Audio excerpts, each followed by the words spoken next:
भरतपुर गांव में विक्रम सिंह नाम के राजा थे, जो बहुत ही दानी राजा थे। लेकिन उनकी बस एक शर्त थी। वो किसी को भी दान देने से पहले उससे एक सवाल पूछते। अगर कोई उनके सवाल का जवाब दे दे तो राजा उसे मुंह मांगी कीमत देते। लेकिन अगर कोई जवाब न दे पाया तो राजा उसे दान देने से इनकार कर देती। एक दिन राजा विक्रम सिंह के दरबार में एक राही आता है। महाराज, मैं एक यात्री हूँ और काफी दूर से आया हूँ। बस मुझे एक रात गुजारने के लिए पास की धर्मशाला में रुकना है, लेकिन मेरे पैसे लुटेरों ने लूट लिए। तो क्या आप मुझे कुछ धन दे सकते? अरे हाँ हाँ, क्यों नहीं भाई, बिल्कुल दे सकता हूँ, लेकिन मेरी एक शर्त है। तुम्हें मेरे एक सवाल का जवाब देना होगा। जी जी महाराज, पूछिए। तुमने कहा कि तुम एक यात्री हो, लेकिन यात्री तो सिर्फ दो है। अब बताओ कौन कौन वो आदमी बहुत देर तक सोच में डूबा रहता है। महाराज क्षमा कीजिए, लेकिन मुझे आपके सवाल का उत्तर नहीं आता, तो क्षमा कीजिए, मैं आपकी सहायता नहीं कर पाऊंगा, क्योंकि मेरा नियम है कि जो कोई मेरे प्रश्नों का उत्तर नहीं देता, मैं उसे दान नहीं देता। लेकिन महाराज, मेरे पास रुकने के लिए कोई स्थान नहीं है, परंतु जो मेरे प्रश्नों का उत्तर नहीं देता, मैं उसे दान नहीं देता। फिर आदमी चिंता के भाव से जाने लगता है। रुकिए, मैं आपको दान नहीं दे सकता, लेकिन आप मेरे महल में एक रात के लिए आश्रय ले सकते हैं। आदमी के चेहरे पर मुस्कान आ जाती है। महाराज की जय हो, महाराज की जय हो। लेकिन महाराज, आपने जो प्रश्न पूछा उसका उत्तर तो बता दीजिए। हम मेरे प्रश्न का उत्तर था, सूरज और चांद उसी राज्य में किशन नाम का एक ब्राह्मण रहता था, जो कि अपने बीवी बच्चों के साथ रहता था। एक दिन ब्राह्मण बहुत परेशान बैठा हुआ था। क्या हुआ जी, आप बहुत परेशान दिख रहे हो, क्या करूं?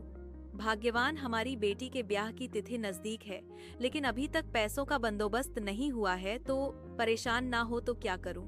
इसमें परेशान होने वाली कौन सी बात है? हमारे राजा बहुत दानवीर है, आप उनसे जाकर कुछ मदद ले लीजिए। वो सब तो ठीक है सुलोचना, लेकिन तुम्हें महाराज की आदत के बारे में तो पता ही है। वो दान देने से पहले प्रश्न पूछते हैं, और अगर उसमें से कोई भी उत्तर गलत हुआ तो वह दान देने से इनकार कर देते हैं। वो तो मुझे पता है, लेकिन मुझे आप पर भी पूरा भरोसा है। आपने इतने वेद पुराण पढ़े हैं, मुझे नहीं लगता कि आप उनके सवालों का जवाब नहीं दे पाएंगे। आप जाइए और उनसे कुछ मदद मांगिए। और हाँ, मैं तो कहती हूँ कि आप अजय और विजय को भी ले जाइए। बात तो तुम्हारी सही मालूम पड़ती है। ठीक है, मैं कल सुबह महाराज के पास मदद लेने हेतु जाऊंगा। महाराज, मैं आपके गांव का एक छोटा सा ब्राह्मण हूँ। मुझे अपनी पुत्री के विवाह के लिए कुछ धनराशि की आवश्यकता है। जी जी, ब्राह्मण देवता, आपकी सहायता करना तो हमारे लिए बहुत ही सौभाग्य की बात होगी, परंतु आप तो जानते ही हैं कि मैं दान मात्र उसी को देता हूँ जो मेरे प्रश्नों का उत्तर दे। जी महाराज, मुझे पता है, कृपया आप पूछिए जो भी आपको पूछना है। ठीक है ब्राह्मण देवता, तो मैं आपको एक कहानी सुनाता हूँ, और आप मेरी उन कहानियों को पूरा करना, और अगर आप सही ढंग से उसे पूरा नहीं कर पाए तो मैं आपको दान देने में असमर्थ रहूंगा। जी अवश्य महाराज, कृपया पूछिए। वीरपुर गांव में राजा चंद्रसेन थे, जिनकी पुत्री थी पद्मा, जो कि बहुत ही सुंदर और गुणवंती थी, लेकिन उन्हें कोई भी राजकुमार पसंद नहीं आता। एक दिन राजा अपने कक्ष में परेशान बैठे हुए थे, तभी रानी सुभद्रा वहां आ जाती है। महाराज, आप बहुत परेशान लग रहे हैं। महारानी, अब आप ही बताइए मैं क्या करूं? राजकुमारी को कोई भी लड़का पसंद नहीं आता, अब उनकी उम्र भी हो गई है। महाराज, आप इतने परेशान ना होए, हमारी राजकुमारी बहुत समझदार है, उन्हें पता है कि उनके लिए क्या सही है और क्या गलत। लेकिन महारानी, उन्हें राजकुमार पसंद ही नहीं आता। अब मैं अपनी पसंद के किसी राजकुमार से उनका विवाह करवा दूंगा। नहीं नहीं महाराज, ऐसा गजब मत करना। जब हमारी राजकुमारी को कोई लड़का पसंद आ जाएगा, तब वो खुद ही आपको शादी के बारे में कह देंगे, और अगर आपको उनकी ज्यादा ही फिक्र हो रही है तो आप खुद उनसे बात कर लेना। ठीक है महारानी जी, मैं कल ही राजकुमारी से बात करूंगा। राजकुमारी जी, हमने आपको इतने सारे राज्यों के राजकुमारों से मिलवाया, लेकिन आपको उनमें से कोई भी पसंद नहीं आया। अगर आप कहे तो क्या मैं आपके लिए स्वयंवर रखवा लूं? आपको जो भी राजकुमार पसंद आएगा, आप उन्हें अपने वर के रूप में स्वीकार कर लेना। नहीं नहीं पिताजी, मुझे स्वयंवर तो बिल्कुल पसंद नहीं है। स्वयंवर में मुझे कैसे पता चलेगा कि किस राजकुमार के अंदर कौन सा गुण है? मुझे जब कोई राजकुमार पसंद आएगा तब मैं आपको बता दूंगी। नहीं नहीं राजकुमारी, अब मैं आपकी एक नहीं सुनूंगा। कल मैं 4 नौजवानों को बुला रहा हूँ। आपको उनमें से जो भी पसंद आए आप उन्हें अपने वर के रूप में स्वीकार कर लेना। ठीक है पिताजी? अगर मुझे उनमें से कोई पसंद नहीं आया तो मैं उनसे विवाह ना करूंगी। ठीक है राजकुमारी? ये देखिए, यह है चारों राजकुमार। अच्छा, लेकिन इनमें ऐसी क्या विशेषताएं हैं जो मैं से विवाह करने के लिए राजी हो जाऊं? हम बताइए कि आप में क्या विशेषताएं हैं। महाराज, मैं कपड़ा बेचकर जितना भी धन कमाता हूँ उसका एक हिस्सा मैं देवताओं को चढ़ाता हूँ, एक हिस्से को अपने ऊपर खर्च करता हूँ और एक हिस्सा बचा कर रखता हूँ और एक हिस्से को अपनी पत्नी के लिए रखता हूँ, और यह कला सिर्फ मुझे ही पता है। अगर तुम इनसे शादी करोगी तो तुम्हें कभी भी पैसे की तंगी नहीं देखनी पड़ेगी। हाँ, अब आप बताइए कि आप में क्या गुण है महाराज। मैं सभी पशु पक्षियों की बोली जानता हूँ। मैं किसी भी पशु पक्षी की बोली आपको सुना सकता हूँ और समझ भी सकता हूँ महाराज। मुझे सारे वेदों, उपनिषदों और पुराणों का ज्ञान है। अगर आप चाहे तो आप मुझसे कुछ भी पूछ सकते हैं। अभी उसकी आवश्यकता नहीं है, समय आने पर हम आपकी परीक्षा लेंगे। हाँ बताइए, तुम में ऐसा क्या खास गुण है जो मेरी बेटी तुमसे विवाह करे?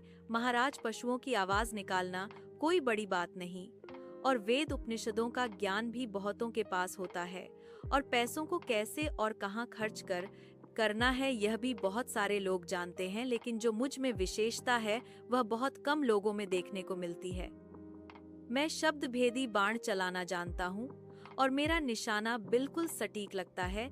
जहाँ से भी आवाज आती है मैं वहीं पर बाण चलाता हूँ और मेरा निशाना आज तक नहीं चुका। तो राजकुमारी बताइए, आप इन चारों में से किसे अपना वर चुनेंगे? हाँ तो बताइए ब्राह्मण देवता की राजकुमारी इन चारों लड़कों में से किससे शादी करेगी? महाराज, राजकुमारी बहुत ही समझदार थी। अगले दिन राजकुमारी, आपने कहा था कि आप आज बताएगी कि आप इन चारों में से किसे अपना वर चुनेंगे। जी पिताजी, मैंने अपना वर चुन लिया है। पिताजी, जो पहले प्रतिद्वंदी है वो शिल्पी है, जो पशुओं की भाषा जानता है वो ज्ञानी है, जिन्हें पुराणों का ज्ञान है वह ब्राह्मण है, पर जो शब्दभेदी बाण चलाना जानते हैं वो एक क्षत्रिय है। तो एक क्षत्रिणी का विवाह भी क्षत्रिय से होना चाहिए। राजा अपनी पुत्री की बुद्धिमत्ता को देखकर बहुत खुश हो जाते हैं और उनका विवाह चौथे लड़के यानी जो क्षत्रिय था उनसे करवा देते हैं। वाह, अति उत्तम ब्राह्मण देवता मान गए आपके ज्ञान को। हाँ तो अजय, अब तुम्हारी बारी। मानिकपुर गांव में रमन नाम का एक किसान अपनी बूढ़ी माँ के साथ रहता था। वो दिन भर खेती मजदूरी करके गुजारा करता बा। माँ, आपसे मैंने कितनी बार कहा है कि आप कुछ काम मत किया कीजिए, मैं करा लूंगा सारे काम। अरे बेटा, तू भी क्या क्या करेगा? घर संभालेगा या खेत संभालेगा? वैसे भी मैं तुझे कब से कह रही हूँ कि मुझे एक बहू ला दे तो मैं आराम से बैठूंगी। अरे माँ, इतनी सी खेती में हमारा गुजारा होना ही इतना मुश्किल है, तो एक और का गुजारा कैसे होगा? तू तो हमेशा ही बहाने मारता रहता है। सही तो कह रहा हूँ, पर एक दिन रमन जब रात को घर आता है तो अपनी माँ को बिस्तर पर लेटे हुए देखकर हैरान हो जाता है। माँ, माँ क्या हुआ? माँ, आपका पूरा शरीर आग से तप रहा है। चलिए मैं शीघ्रता से आपको वैद्य जी के पास ले चलता हूँ। वैद्य जी, देखिए ना, मेरी माँ बहुत ज्यादा जर में है बेटा। अभी तो मैंने इन्हें औषधि दे दी है, लेकिन इनका उपचार मुझसे नहीं होगा। तुम एक काम करो, शहर जाकर किसी अच्छे से डॉक्टर को अपनी माँ को दिखाओ। ठीक है वैद्य जी, जैसा आप कहे मैं वैसा ही करूँगा, लेकिन बेटा तुम्हें कम से कम 15-20 हज रुपयों का इंतजाम करना पड़ेगा। मैं अपनी माँ के लिए कुछ भी कर सकता हूँ। रमन उसकी माँ को घर ले आता है। माँ को शहर में अच्छे डॉक्टर को भी दिखाना है, लेकिन पैसों का क्या करूँगा? कहाँ से लाऊंगा इतने पैसे? बेटा, तुझे मेरी फिक्र करने की जरूरत नहीं है। अब मैं बूढ़ी हो चुकी हूँ, मेरी जितनी उम्र थी मैं जी चुकी हूँ, ऐसा मत बोलो।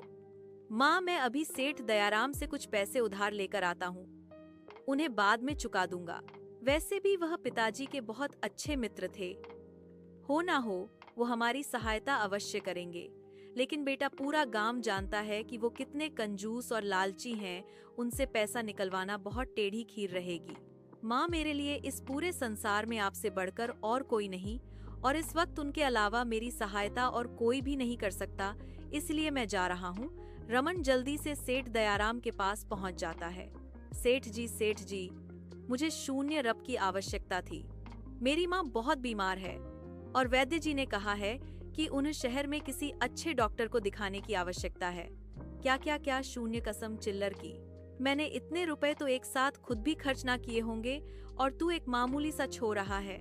मैं तुझे इतने सारे पैसे क्यों दूंगा? सेठ जी, मैं आपके हाथ जोड़ता हूँ, अभी मुझे पैसों की बहुत आवश्यकता है और आपके अलावा पूरे गांव में मेरी सहायता और कोई भी नहीं कर सकता।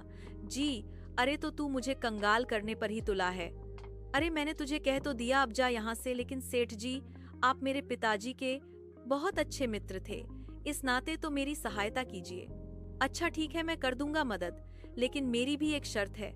मैं तुम्हें पैसे तभी दूंगा जब तुम मुझे एक कागज में आग और दूसरे में हवाला कर दोगे। अगर तुमने मुझे वो ला दी तो मैं तुम्हें पैसे दे दूंगा, पर अगर तुम ना ला पाए तो फिर मुझसे मदद लेना भूल जाना भाई।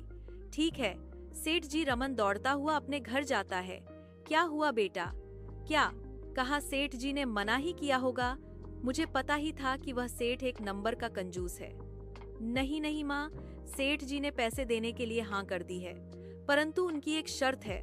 शर्त? मुझे तो पता ही था कि वह सेठ बहुत चालाक है, वो हर मुमकिन कोशिश करेगा पैसे देने से बचने की। वैसे क्या शर्त रखी है उस सेठ ने? माँ, उन्होंने कहा है कि मुझे वो पैसे तभी देंगे जब मैं एक कागज में हवा और दूसरे डान कागज में आग लेकर जाऊंगा।